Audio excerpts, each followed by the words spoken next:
Fleurc-Combier. Donc, vous êtes au cœur d'un écosystème d'innovation extraordinaire, 7000 dirigeants. 7000 dirigeants essentiellement de petites entreprises, c'est ce que vous m'expliquiez en préparant l'émission, avec aussi parmi les plus grandes entreprises françaises.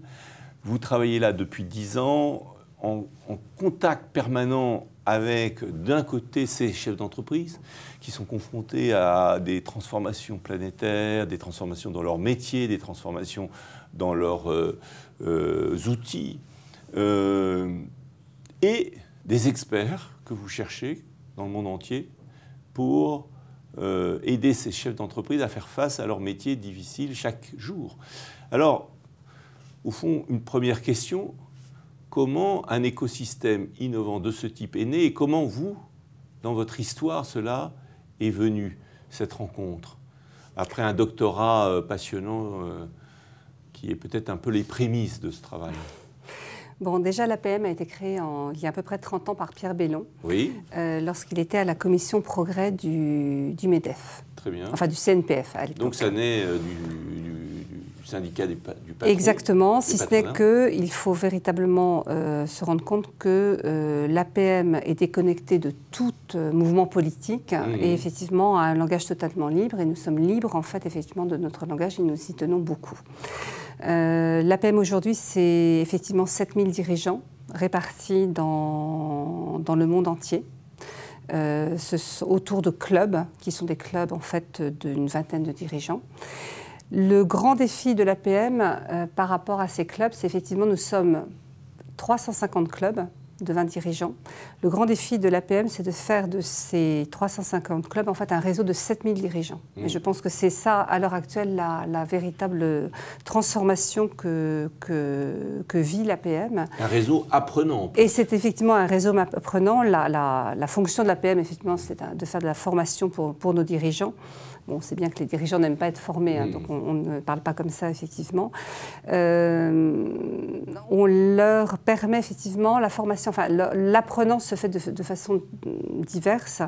Déjà, effectivement, ils apprennent entre pairs. C'est-à-dire qu'effectivement, la première fonction d'un club APM, c'est de se faire se rencontrer les dirigeants entre eux, pendant une journée ou une demi-journée. Et ils apprennent mutuellement. Et ils apprennent mutuellement de leurs expériences.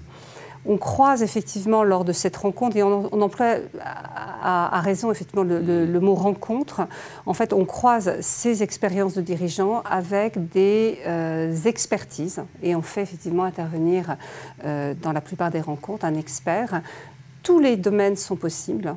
Et chaque rencontre est spécifique à partir d'une trame à peu près commune qu'apporte un expert par rapport à des convictions qu'il a. Alors, pourquoi nous sommes dans l'innovation en permanence? Je pense à plusieurs raisons. Déjà, on fait intervenir des experts qui traitent de sujets extrêmement émergents.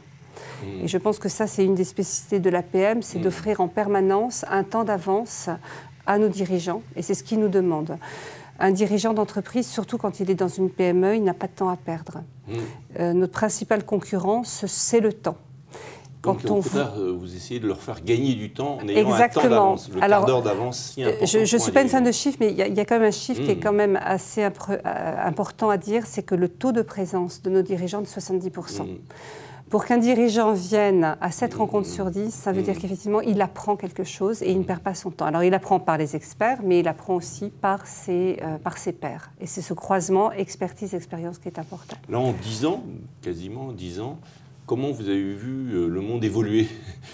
Puisqu'on est notre grand sujet, c'est les écosystèmes innovants. Est-ce que cet écosystème innovant, il a lui-même évolué et comment vous voyez le monde extérieur évoluer, interne et externe en fait? Quel est votre regard interne sur vos évolutions?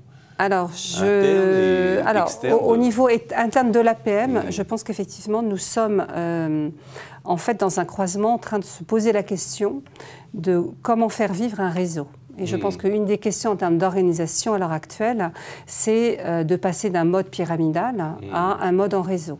Et je pense que l'APM est un exemple extraordinaire d'un réseau avec 7000 dirigeants et de savoir comment effectivement faire se rencontrer ces 7000 dirigeants. partir du moment et donc comment se met en place le flux d'informations entre ces 7000 dirigeants. Donc là, c'est toute une réflexion que l'on a à l'heure actuelle. Alors, l'évolution, c'est qu'on pourrait avoir une réflexion de façon extrêmement pyramidale, nous-mêmes, et dans notre tour d'ivoire, imaginer comment faire fonctionner ce réseau.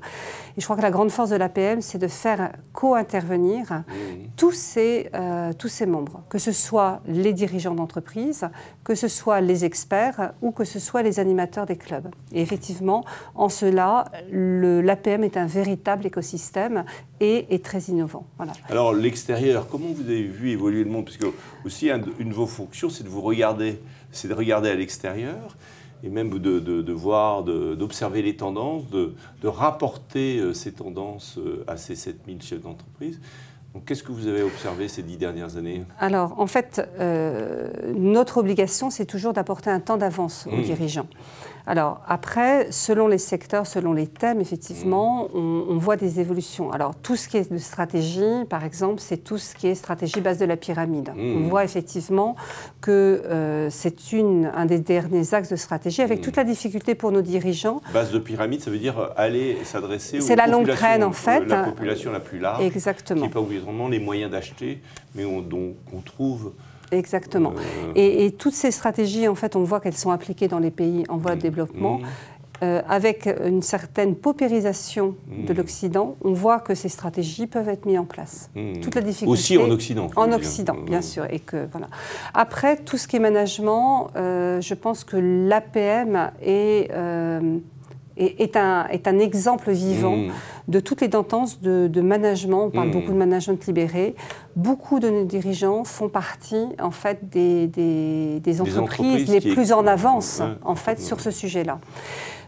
Alors, toute la difficulté après, c'est de mettre en place une pédagogie apprenante pour que nos dirigeants, en fait, aillent vers telle ou telle,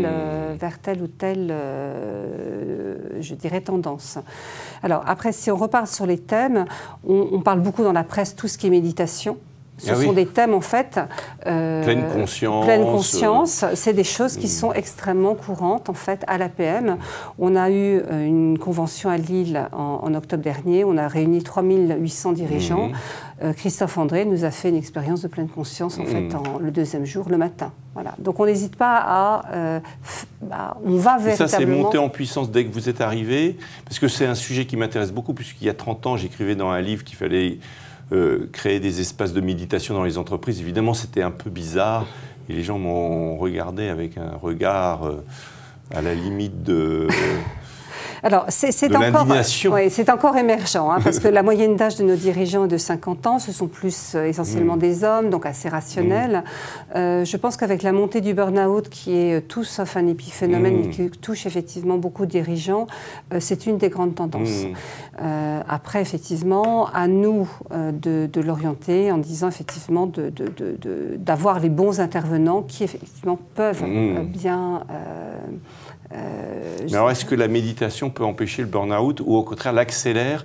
Parce que plus on médite, plus on est dynamique et plus on... Non, je pense que la méditation, visiblement, c'est ce que disent nos experts, permet de prendre du recul et est un des outils qui peut effectivement amener les dirigeants à un peu plus de calme. Je pense que c'est surtout, il faut pour chacun des thèmes, et la méditation, ce serait un tort de ne la lier qu'au stress. La méditation est un outil par rapport à la décision, par rapport à l'intuition, et je pense que c'est toute la richesse, effectivement, de nos experts, de ne pas se focaliser sur un seul sujet. Alors, en termes de... Autre thématique. Alors, d'autres thématiques, je pourrais en dire beaucoup. Alors, on parle beaucoup de blue economy, de biomimétisme. Tous les thématiques liées au développement durable. Voilà, tout le cradle to cradle. Alors, ce qui est très intéressant, et du coup, je vais parler un peu de la pédagogie. Et là, je pense que l'APM est très, très innovante. C'est toute la difficulté pour nous qu'un dirigeant s'approprie un thème. C'est-à-dire qu'il y a une grande différence entre avoir un expert qui explique un concept et puis effectivement, à la sortie de la réunion et de la rencontre APM, faire en sorte qu'un dirigeant applique et mette en pratique tout de suite ou 6 mois ou 1 an après, en fait, une idée qu'il a eue et qu'il a puisée dans la rencontre. Et pour ce faire, on met en place des voyages apprenants où on emmène nos dirigeants à la rencontre d'autres entreprises qui sont déjà dans une démarche Alors, soit de cradle to cradle, soit de management libéré, soit de lean management. Enfin, voilà, toutes les tendances un petit peu novatrices, émergentes, on fait en sorte, et qui sont difficiles, et on sait bien qu'il y a une seule façon de faire, on emmène nos dirigeants à la rencontre d'autres dirigeants.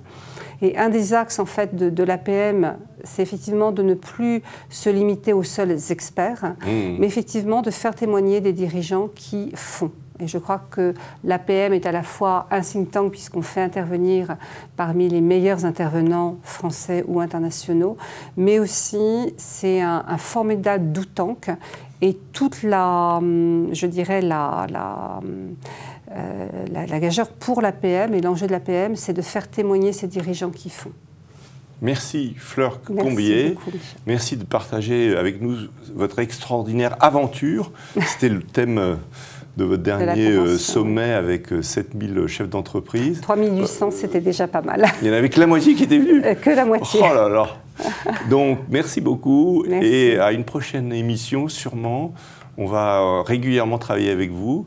Et notamment, on pourra imaginer une émission sur l'Asie, puisque vous avez participé à un des voyages justement sur l'Asie pour préparer les futurs dirigeants ou les dirigeants actuels à cette découverte de l'Asie. Merci beaucoup, Fleur Combier.